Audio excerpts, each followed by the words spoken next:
Haryanvi singer Masoom Sharma कहीं समर्थन तो कहीं बहिष्कार, अब पंचायत बनाम कलाकार हुआ। जैसा कि अभी हमने बताया, हरियाणवी सिंगर मासूम शर्मा और जींद में मुआना के पूर्व सरपंच राजेंद्र शर्मा के बीच में यह विवाद शुरू हुआ था।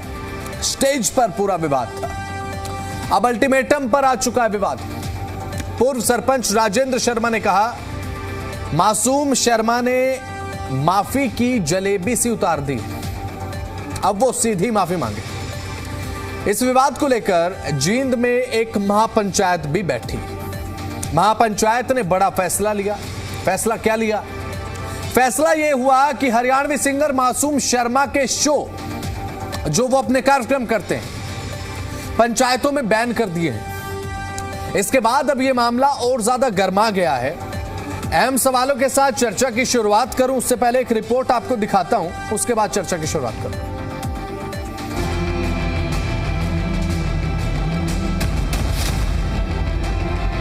हरियाणवी गायक मासूम शर्मा और पूर्व सरपंच राजेंद्र शर्मा के बीच शुरू हुआ स्टेज विवाद अब व्यक्तिगत न रहकर पंचायत बनाम कलाकार की जंग बन चुका है। मासूम शर्मा ने अपने बयान में स्पष्ट किया है कि वो अपने शब्दों पर कायम है। उनके बयान को गलत समझा गया। जिस टाइम मैंने उसको स्टेज से उतारा नहीं, मैंने उसको बोला था माँ नीचे उतर जा, और वो अकेला नहीं था, उसके साथ 20 लोग, कम से कम 20-25 लोग थे। और उन लोगों की भीड़ में जो है, मैंने, आप पूरी वीडियो देखना क्योंकि लोग जज कर दें छोटी छोटी क्लिप ने सुन के। पूरी वीडियो आप देखोगे तो उसमें मैंने ये कह रखा है कि मेरे को मेरे साजिंदे नहीं दिख रहे, और आपसी साजिंदा का तालमेल के बगैर गायक कलाकार मैनू तो हूँ नहीं भाई, चिप पेन ड्राइव गाला लिपसिंग कर दी, मैं तो लाइव प्रोग्राम करना था। मेरे साजिंदा ने मैंने दिखने दो, तब नीचे उतर जो, स्टेज पर तारा कोई काम है नहीं। तो नीचे से एक आवाज़ आई, बोला सरपंच नहीं उतरा करदा। तो वह मेरे भी कितने न कितने दिमाग में क्लिक कर गई, और सरपंच भी कितने न कितने ईगो में आ गया कि तो नहीं उतरना चाहिए इतने।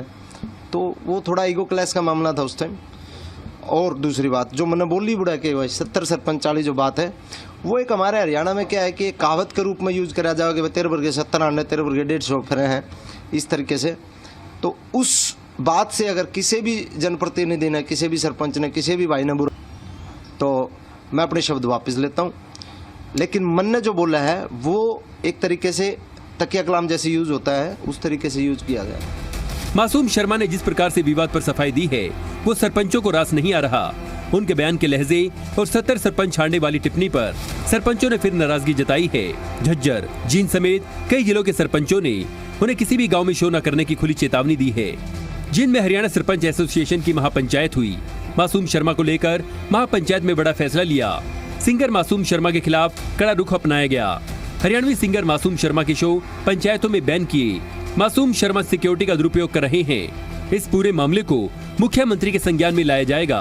पूरे हरियाणा की पंचायतें पूर्व सरपंच के साथ खड़ी हैं। किसी भी पंचायत में मासूम शर्मा का कार्यक्रम आयोजित नहीं होगा। मंच से नीचे भेजकर प्री प्लान तरीके से बेइज्जती करवाई। मैं जब तक जिंदा हूँ सरपंच ही कहलाऊंगा। अगर मेरी गलती है तो मैं माफी मांगने को तैयार हूँ। मासूम पहले माफी मांग लेते तो मामला इतना नहीं बढ़ता। वहीं विवाद के केंद्र में रहे जींद के गांव मुआना के पूर्व सरपंच राजेंद्र शर्मा ने कहा कि अगर मासूम पहले माफी मांग लेते तो मामला इतना नहीं बढ़ता।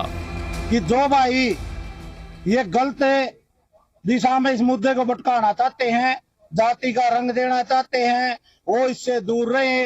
कई भाइयों ने मेरे ऊपर भी उसमें कमेंट कर रखे हैं, वही ब्राह्मण जाति पे कलंक है। मैं एक आपकी मीडिया के माध्यम से एक बात और कहना चाहता हूँ पूरे देश को, अगर कहीं भी स्टेज पे या नीचे कहीं भी मेरा वो फॉल्ट होगा नहीं, कहीं भी मेरी गलती होगी, मैं छाती ठोक कर माफी मांगने के लिए तैयार हूं। वही हरियाणवी कलाकार एवं सीएम के ओएसडी गजेंद्र फोगाट ने कहा कि हमारे लिए सारे सरपंच भगवान के बराबर हैं। ऐसा नहीं करना चाहिए। पता नहीं अहंकार है संस्कार, मेरी तहजीब ही गाली देने की इजाजत नहीं देती। अपने अपने संस्कार है सब, जैसा करेगा वैसा भरेगा। उनका अपना मत हो सकता है, हमारे लिए तो सारे सरपंच भगवान के बराबर हैं। गांव राम होता है, सरपंच जो है हनुमान होता है गांव का। और सरपंच जो है वो एक चेयर है, बड़ा सम्मानित व्यक्ति होता है। गांव की बात सरपंच करता है, संघर्ष करता है, गांव का विकास करता है। ऐसा नहीं कहना चाहिए। पता नहीं अहंकार है कि संस्कार है, लेकिन ऐसा नहीं करना चाहिए। वो एक शेर है कि दुनिया मोहब्बत के बदले मोहब्बत नहीं देती, इनाम तो दूर की चीजें, कीमत नहीं देती, और देने को दे सकता हूँ मैं भी तुम्हें गाली, पर क्या करूं, मेरी तहजीब इजाजत नहीं देती। तो ये तो अपने संस्कारों का खेल, अपने संस्कार है सर। ये विवाद गर्माता जा रहा है। जहां कुछ पंचायतें मासूम शर्मा के विरोध में उतर आई हैं, तो मासूम शर्मा के कुछ समर्थन में भी हैं। देखना ये होगा कि गो क्लैश की लड़ाई का अंत माफी के साथ ही शांत होता है या ये टकराव आने वाले समय में और भी बढ़ता नजर आता है। ब्यूरो रिपोर्ट, जी मीडिया। तो चलिए इसी के साथ अब आपको हमने पूरी जो रिपोर्ट दिखाई है, हम सवालों के साथ चर्चा की शुरुआत करता हूं। सवाल सबसे पहले आपके सामने। सवाल नंबर 1, मासूम शर्मा को किसने अल्टीमेटम दिया है? सवाल नंबर 1 यही है, किसने दिया अल्टीमेटम मासूम शर्मा को? सवाल नंबर 2, क्या पंचायतें मासूम शर्मा के शो अब नहीं होने देंगी, जो बात कही जा रही है? और सवाल नंबर 3 यहां पर यह उठता है कि मासूम शर्मा और पूर्व सरपंच विवाद का पटाक्षेप आखिर कब होगा, यानी कि निपटारा कब होगा? क्योंकि चर्चाएं इस बात की तो हैं कि अब हो सकता है कि आने वाले समय में पटाक्षेप देखने को मिले, यानी कि इसका सुलझारा जो आम भाषा में कह दिया जाता है कि इसका निपटारा कब होगा भाई। तो अब ये सवाल है, मासूम शर्मा पूर्व सरपंच विवाद का निपटारा कब होगा, क्योंकि ये मामला अब तुल पकड़ता जा रहा है। हमारे साथ हमारे तमाम राजनीतिक प्रवक्ता जो हैं वो जुड़ चुके हैं, तमाम खास मेहमान राजनीतिक दलों के भी और वरिष्ठ पत्रकार भी हमारे साथ जुड़ चुके हैं। और साथ ही अब संदीप आजाद साहब प्रवक्ता भारतीय जनता पार्टी के हमारे साथ हैं, गुलशाद अली चौहान प्रवक्ता कांग्रेस हमारे साथ जुड़ चुके हैं, ओंकार सिंह प्रवक्ता एनएलडी हमारे साथ हैं, और इसी के साथ साथ प्रद्युमन जोशीला वरिष्ठ पत्रकार हमारे साथ जुड़ चुके हैं। तो सबसे पहले आजाद साहब आपकी तरफ मैं आना चाहूंगा, क्योंकि आज का ये मुद्दा राजनीति से थोड़ा इत्र है, और वो इसलिए क्योंकि कलाकार बनाम पंचायत देखने को मिल रहा है। सर, पंचायतें कह रही हैं कि हम कोई भी शो नहीं होने देंगे। अब क्या समर्थन करते हैं या नहीं करते हैं आजाद साहब? संदीप जी। बसंत जी, देखिए, कलाकार जो होता है वो समाज में एक आइकन के रूप में उसको हम देखते आए हैं हमेशा से। जब कोई भी कलाकार होता है और समाज उससे सीख लेता है, और जिस प्रकार का एक्ट वो समाज में करता है उसके पचिनों पर हमें चलने का हमारे युवा है वो प्रयास करते हैं। लेकिन जिस प्रकार की उस शो में उन्होंने जो भाषा का यूज किया, क्योंकि आपको पता है कि हमारे लोकतंत्र में जो चुने हुए जनप्रतिनिधि है उनका सम्मान हमारी संस्कृति की बुनियाद है। उनका सम्मान हम सब लोग करते हैं। जो कोई भी जब चुना हुआ जनप्रतिनिधि आता है, उसके लिए अगर इस प्रकार की भाषा का प्रयोग उस मंच से किया गया, तो मुझे लगता है, मैं सबसे पहले उस भाषा को गलत मानता हूं कि ऐसी भाषा का प्रयोग किसी भी चुने हुए जनप्रतिनिधि के लिए नहीं करनी चाहिए थी। कलाकार का काम होता है समाज को जोड़ के रखना, समाज में विभाजन पैदा करना कलाकार का काम नहीं होता है। कलाकार को चाहिए कि वो समाज में अच्छी चीजें लेकर के आए, ताकि लोग उसको देख करके, क्योंकि आप देखेंगे कि उनकी कितनी बड़ी फैन फॉलोइंग है, लोग क्या सीखेंगे? क्योंकि देखिए, आप लगातार हम गन कल्चर पे चर्चा करते रहे कि गानों में जैसे जैसे गन कल्चर बढ़ा तो समाज में भी इस प्रकार की कुछ चीजें घटनाएं हुई, ताकि उन पे बैन लगाया गया फिर बाद में, क्योंकि हमें पता है कि उनके व्यवहार से, जिस प्रकार के एक्ट वो करते हैं, उससे लोग प्रेरणा लेते हैं, उनके नक्शे कदम पर चलने का प्रयास करते हैं। अगर आप इस प्रकार की भाषा का प्रयोग किसी चुने हुए जनप्रतिनिधियों के लिए कर रहे हैं, तो मुझे लगता है वो बिल्कुल गलत है, इस प्रकार का नहीं होना चाहिए था। और हमारे समाज में जो समरसता बनाने का प्रयास करते हैं या समाज में एकजुटता की जो बात हम करते हैं, उसमें कहीं ना कहीं उसमें विभाजन पैदा होने का खतरा हो जाता है। अब देखिए, एक तरफ सरपंच खड़े हो गए, एक तरफ मुझे लगता है कलाकार खड़े हो गए कि ये ऐसे नहीं होने देंगे, तो ये किसी भी प्रकार से समाज के लिए ठीक नहीं है, समाज में विभाजन पैदा करने वाली चीज है। मासूम शर्मा को चाहिए, वैसे दोनों ने, जो आपने उनकी बाइट सुनाई उसमें उन्होंने कहा है कि अगर किसी भी जनप्रतिनिधि को उससे आहत हुआ है, कोई व्यक्ति किसी को लगा है, तो वो उसको अपनी माफी मांगते हैं और उसको अपने शब्द भी वापस लेने की बात उन्होंने की है। लेकिन फिर भी भविष्य में इस प्रकार की घटना ना हो, इससे हमें सीख लेनी चाहिए, और जितना जल्दी हो सके, चाहे वो सरपंचों की तरफ से है, चाहे वो मासूम शर्मा की तरफ से, वो भी समाज में इतनी बड़ी फैन फॉलोइंग उनकी है, उनको भी चाहिए कि अगर वो माफी मांग लेंगे या फिर इस प्रकार की अगर कोई चार लोगों के बीच में आकर के या जिनके साथ भी वो घटना हुई अगर उनको कह देंगे, वो तो उनको खुद अपना रिश्तेदार भी बता रहे हैं जी कि वो हमारे रिश्तेदार हैं, तो रिश्तेदारी मुझे लगता है माफी मांग लेना कोई बड़ी बात नहीं है और इस विवाद का निपटारा हो जाए। क्योंकि मुझे लगता है, देखिए, ये कोई मुद्दा है नहीं वैसे चर्चा करने के लिए, लेकिन फिर भी अगर, क्योंकि समाज में, मैंने कहा कि समाज में विभाजन करने वाला ऐसा कोई वाक्य हुआ है, तो ये नहीं होना चाहिए था। और मासूम शर्मा को भी चाहिए कि वो पहल करे, क्योंकि देखिए, उनकी इतनी बड़ी फैन फॉलोइंग है हरियाणा के अंदर या फिर आसपास के प्रदेशों के अंदर, लोग उनको फॉलो करते हैं। वो पीछे जो बिलबोर्ड है उसके अंदर उनके गाने ट्रेंड कर रहे थे, तो एक बड़ी फैन फॉलोइंग है। उसको चाहिए कि वो किसी प्रकार से लोग उनके बारे में भी कुछ गलत धारणा ना बनाए। मुद्दा तो इसलिए बन जाता है ना, क्योंकि मुद्दा तो इसीलिए बन जाता है क्योंकि जब पूरे प्रदेश की पंचायत एसोसिएशन इकट्ठी हो जाए, बैठे जींद के जुलाना में डेरा डाल के, उसके बाद ये कहे कि भाई हम शो नहीं होने देंगे, अब ये कोई छोटी बात तो नहीं है ना, क्योंकि एक महापंचायत होना, सरपंच एसोसिएशन, आप समझते हैं कि ये मामला जब ये बात कही जा रही है कि मुख्यमंत्री तक लेके जाएंगे तो छोटी बात तो है नहीं, चर्चा तो जरूरी है इस पर कि भाई बिल्कुल बसंत जी, मैंने कहा चर्चा होनी चाहिए, इस प्रकार की घटना भविष्य में ना हो। कलाकार, मैंने कहा कलाकार के जो गाने होते हैं, कलाकार का जो भी कुछ कलाकार मन से जो परफॉर्म करता है, वो समाज में कोई ना कोई इससे मैसेज जाता है। मैंने पहले भी कहा, लोग उसको फॉलो करते हैं, उसका अनुसरण करना चाहते हैं लोग कि कलाकार बोल रहा है तो ये कुछ अच्छा बोल रहा होगा, इसलिए भविष्य में इस प्रकार की घटनाएं ना हो, इससे भी सीख मुझे लेनी चाहिए। और जनप्रतिनिधियों के खिलाफ तो बिल्कुल भी नहीं इस प्रकार की भाषा का प्रयोग नहीं किया, क्योंकि वो चुने हुए लोग हैं, जनता ने उनको चुन करके भेजा है, और चुने हुए जनप्रतिनिधियों के खिलाफ, क्योंकि मैंने पहले उनको कहा कि मैं उसको बिल्कुल भी ठीक नहीं मानता हूं, क्योंकि जिस प्रकार की भाषा का प्रयोग उन्होंने किया कि मैं ऐसे सरपंचों को और उनको कुछ नहीं मानता हूं, मंत्रियों को, तो ये बिल्कुल गलत है, ऐसी भाषा का प्रयोग नहीं होना चाहिए। अब पहल करके मुझे लगता है उनको, मासूम शर्मा को भी पहल करके इस मामले का जितना जल्दी हो उसका निपटारा करना चाहिए, ताकि किसी प्रकार की भविष्य में। ठीक है आजाद साहब, आपके पास मैं लौटूंगा। और गुलशाद अली चौहान हमारे साथ कांग्रेस प्रवक्ता लगातार बने हुए हैं। चौहान साहब, अब आपको पता होगा ये पूरा का पूरा मामला हरियाणा में इस समय तुल पकड़े हुए है। सरपंच एसोसिएशन ने एक महापंचायत, और महापंचायत में हुआ निर्णय ये कि भाई अब हम पंचायतों में शो नहीं होने देंगे। अब पटाक्षेप कब तक होता हुआ नजर आ रहा है चौहान साहब, क्योंकि ये मामला अगर तुल पकड़ रहा है कि मुख्यमंत्री तक बात पहुंचाने तक की नौबत, की भाई मुख्यमंत्री तक इस मुद्दे को उठाया जाएगा, और कह रहे हैं यहां पर सरपंच एसोसिएशन की तरफ से कहा गया कि भाई माफी जो मांगी उसकी तो जलेबी सी उतार दी मासूम शर्मा ने।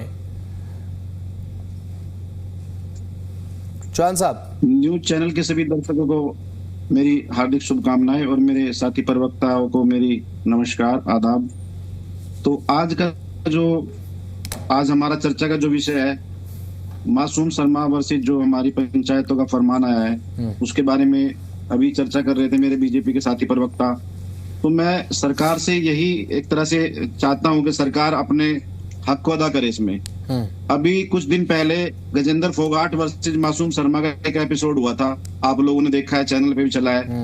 वो हरियाणा सरकार के ओएसडी हैं।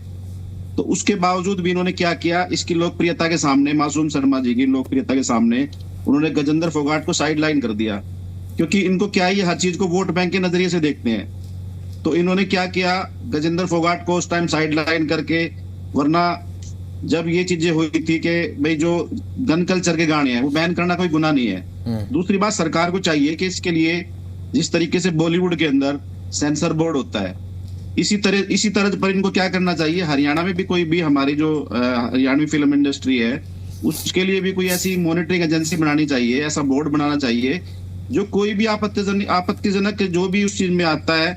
क्योंकि गन कल्चर से हमारे यहाँ जो हमारा यूथ है ना दिग्भ्रमित हो चुका है, और वो क्या क्राइम के उस पर चला गया है। एनसीडीआरसी की रिपोर्ट है कि हमारा हरियाणा चौथे नंबर पे आ गया है। और ये लोग जो होते हैं ना, हमारे कलाकार वो एक इंस्पिरेशन के रूप में काम करते हैं इन बच्चों के लिए, क्योंकि नए जो बच्चे होते हैं, युवा बच्चे होते हैं, काम तो यहाँ पर किया है ना सरकार की तरफ से, बैन तो किए गए गाने जो जिस तरीके से सरकार कह रही है कि भाई हम ऐसे गानों को नहीं अलो कर सकते ऑन सोशल मीडिया जो इस तरीके के गन कल्चर को प्रमोट करें, या फिर आज के हरियाणा के यूथ में इस तरीके की भावना को डालने का काम करे, चाहे वो गैंगस्टर से जुड़ी हुई भावना हो, गैंग कल्चर से, गन कल्चर से। गाने कुछ बैन किए हैं, लेकिन उसके अलावा जैसे अंकित बालियान है, राहुल पुट्टी है, ऐसे गाने हैं उनके कि भाई भरी कोर्ट में गोली मारेंगे मेरी जान, जज के भी आएंगे पसीने देखिए। तो आप ये बताइए, जब जज सुरक्षित नहीं है इस देश हरियाणा के अंदर इनके कल्चर के अनुसार, तो फिर बताओ कौन क्या करेगा। तो इसीलिए मैं ये कहता हूं सेंसर बोर्ड होना चाहिए। सेंसर बोर्ड गाने की लाइन है, देखिए जज नहीं सुरक्षित होगा तो कौन सुरक्षित होगा, मैं एक गाने का बोल है, एक गाने की लाइन है।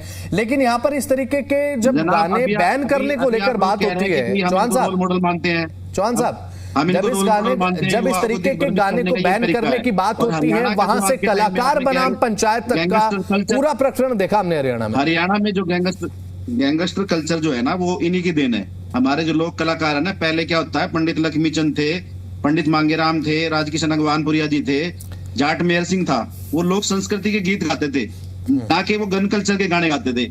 इससे समाज में क्या होता है, टकराव पैदा होता है। और कई बार ये जाति के ऊपर गाने ले आते हैं, भाई मैं जाट का, मैं ब्राह्मण का, मैं फलाने का, डिगडे का। तो इस तरीके से क्या है, समाज में बंटवारा बढ़ता है। तो सरकार को चाहिए कि इसके खिलाफ कोई इसमें कोई मॉनिटरिंग एजेंसी को बनाना चाहिए जो पूरा का पूरा कोई भी आपत्तिजनक वस्तु है उसको पास ही ना करे, जैसे सेंसर बोर्ड करता है। तो सरकार क्या है, सरकार इस पे ध्यान ही नहीं दे रही और लगातार टकराव पे टकराव होके आ रहे हैं। अभी पीछे गुड़गांव में एक शो में वहां पर भी इसने यही किया था मासूम शर्मा ने, चंडीगढ़ के शो में वहां पर भी यही किया था, पुलिस के साथ में झड़प करता है। तो ये क्या है, ये कुछ मान नहीं रहे हैं। दूसरी बात, आप कह रहे पंचायतों को, देखो ये किसी शर्मा जी के सरपंच की बात नहीं है, इन्होंने पूरी सरपंच जाति को एक तरह से टारगेट किया है और सरपंच एक वर्ग को किया है। तो उसमें क्या है, इनको चाहिए कि भाई ये इकट्ठा करके जो इनकी जो एक तरह से पंचायत है उससे माफी मांगे, या उनको जिस तरीके से भी आप मनाएं कि भाई आज के बाद ऐसी मेरे से पुनरावृत्ति नहीं होगी। ये सिंगल इधर उधर जा करके कभी धर्म को भेज के कभी किसी को भेजकर उनसे काम नहीं चलेगा। ये खुद एक बार समाज की मीटिंग बुलाएं और बुला करके इस चीज को खत्म करे, पटाख से करे इस मसले का। और पंचायत का भी वही कोई तालिबानी फरमान, तो देखो डेमोक्रेटिक कंट्री है, कॉन्स्टिट्यूशन है, उनका भी कोई तालिबानी फरमान नहीं चलेगा कि भाई इसको सो नहीं करने देंगे, वो नहीं करने देंगे। ऐसे तो नहीं चल सकता, क्योंकि ये तो एक तरह से संवैधानिक देश है और इसमें ऐसा कोई चीजें नहीं चल सकती। ये कोई अफगानिस्तान नहीं है कि भाई हम ये नहीं करने देंगे, वो नहीं करने देंगे। ठीक है।